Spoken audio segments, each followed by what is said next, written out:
বাণিজ্য সম্মেলনে দেশি বিদেশি অতিথিদের সামনেই ঘোষণা করে দিয়েছিলেন তৈরি পরিকাঠামো চাইলে ২৪ ঘন্টার মধ্যেই বীরভূমের দেউচা পাচামি কয়লা খনিতে কাজ শুরু করা যাবে। তার কথা রেখে অতি তৎপরতার সঙ্গে ২৪ ঘন্টার মধ্যেই কাজ শুরু হয়ে গিয়েছে এশিয়ার দ্বিতীয় বৃহত্তম কয়লা খনিতে। বৃহস্পতিবার তার ভিত পুজোও হয়েছে জেলা শাসক, পুলিশ সুপার, এলাকাবাসীর উপস্থিতিতে। এইভাবে রাজ্যের কর্মঠ ছবি তুলে ধরা দেউচা পাচামির মানুষজনকে স্যালুট জানিয়েছেন মুখ্যমন্ত্রী। তার কথায় আগামী ১০০ বছর কাউকে আর চিন্তা করতে হবে না। এদিন বাণিজ্য সম্মেলনের সমাপ্তি ভাষণে এভাবেই সকলকে ধন্যবাদ জানিয়েছেন তিনি। অষ্টম বিজিবিএস থেকে রাজ্যের ঝুলিতে লগ্নি কত এলো তাও প্রকাশ্যে তুলে ধরেছেন মুখ্যমন্ত্রী। দেউচা পাচামিতে এভাবে কাজ শুরু হওয়া মোটেই সহজ কাজ ছিল না। জমিদাতাদের যথাযথ পুনর্বাসন, চাকরি, আর্থিক সাহায্যের প্রশাসনিক আশ্বাস থাকলেও কয়লাখনি বাসিন্দারা অনেকে আপত্তি তুলেছিলেন। তাদের দাবি ছিল কয়লা উত্তোলন করা হলে এলাকার পরিবেশ নষ্ট হবে, বনাঞ্চল কাটা পড়বে। তবে প্রশাসনের লাগাতার প্রচারে সেসব মিটে গিয়েছে। গাছ কাটা হলেও নতুন করে তা বসানো হবে। বৃহস্পতিবার ঘটনাস্থলে গিয়ে স্থানীয়দের এই আশ্বাস দেন, তাতে জটিলতা কাটে। এদিন সকালে ভিতপুজোর মধ্য দিয়ে কাজ শুরু হয়ে যায়। তার এক কথাতেই এই কর্মচঞ্চলতা দেখে মুগ্ধ মুখ্যমন্ত্রী। এদিন বিশ্ববঙ্গ বাণিজ্য সম্মেলনের সমাপ্তি ভাষণে দেশি বিদেশি অতিথিদের সাক্ষী রেখে দেউচা পাচামিকে স্যালুট জানালেন তিনি। বলেন, আগামী ১০০ বছর আর কাজের চিন্তা করতে হবে না। এবছর অষ্টম বিজিবিএস এর সংক্ষিপ্ত নির্যাস সম্পর্কেও ধারণা দিলেন মুখ্যমন্ত্রী।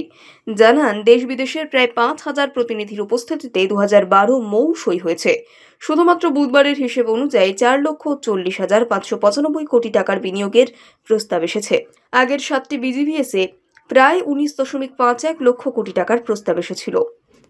বাণিজ্য সম্মেলনে দেশি বিদেশি অতিথিদের সামনেই ঘোষণা করে দিয়েছিলেন তৈরি পরিকাঠামো চাইলে ২৪ ঘন্টার মধ্যেই বীরভূমের দেউচা পাচামি কয়লা খনিতে কাজ শুরু করা যাবে। তার কথা রেখে অতি তৎপরতার সঙ্গে ২৪ ঘন্টার মধ্যেই কাজ শুরু হয়ে গিয়েছে এশিয়ার দ্বিতীয় বৃহত্তম কয়লা খনিতে। বৃহস্পতিবার তার ভিত পুজোও হয়েছে জেলা শাসক, পুলিশ সুপার, এলাকাবাসীর উপস্থিতিতে। এইভাবে রাজ্যের কর্মঠ ছবি তুলে ধরা দেউচা পাচামির মানুষজনকে স্যালুট জানিয়েছেন মুখ্যমন্ত্রী। তার কথায় আগামী ১০০ বছর কাউকে আর চিন্তা করতে হবে না। এদিন বাণিজ্য সম্মেলনের সমাপ্তি ভাষণে এভাবেই সকলকে ধন্যবাদ জানিয়েছেন তিনি। অষ্টম বিজিবিএস থেকে রাজ্যের ঝুলিতে লগ্নি কত এলো তাও প্রকাশ্যে তুলে ধরেছেন মুখ্যমন্ত্রী। দেউচা পাচামিতে এভাবে কাজ শুরু হওয়া মোটেই সহজ কাজ ছিল না।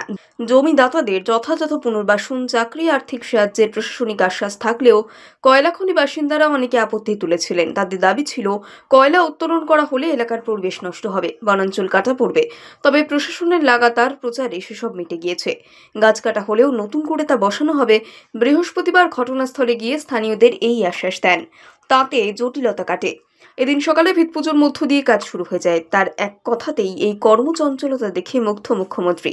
এদিন বিশ্ববঙ্গ বাণিজ্য সম্মেলনের সমাপ্তি ভাষণে দেশি বিদেশি অতিথিদের সাক্ষী রেখে দেউচা পাচামিকে স্যালুট জানালেন তিনি। বলেন, আগামী ১০০ বছর আর কাজের চিন্তা করতে হবে না। এবছর অষ্টম বিজিবিএস এর সংক্ষিপ্ত নির্যাস সম্পর্কেও ধারণা দিলেন মুখ্যমন্ত্রী। জানান, দেশ বিদেশের প্রায় ৫,০০০ প্রতিনিধির উপস্থিতিতে ২০১২ মৌ সই হয়েছে। শুধুমাত্র বুধবারের হিসেব অনুযায়ী ৪,৪০,৫৯৫ কোটি টাকার বিনিয়োগের প্রস্তাব এসেছে। আগের ৭টি বিজিবিএসে প্রায় ১৯.৫১ লক্ষ কোটি টাকার প্রস্তাব এসেছিল।